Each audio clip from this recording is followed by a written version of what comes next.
गरुडगमन तव चरणकमलमिह मनसि लसतु मम नित्यम् गरुडगमन तव चरणकमलमिह मनसि लसतु मम नित्यम् मनसि लसतु मम नित्यम् मम तापमपा गुरुदेव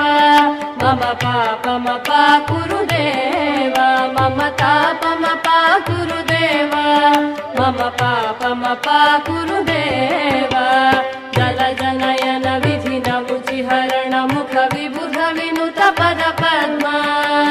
जलजनयन विधिन मुचिहरण मुख विबुध विनुत पद पद्मा विबुध विनुत पद पद्मा मम तापमपा गुरुदेव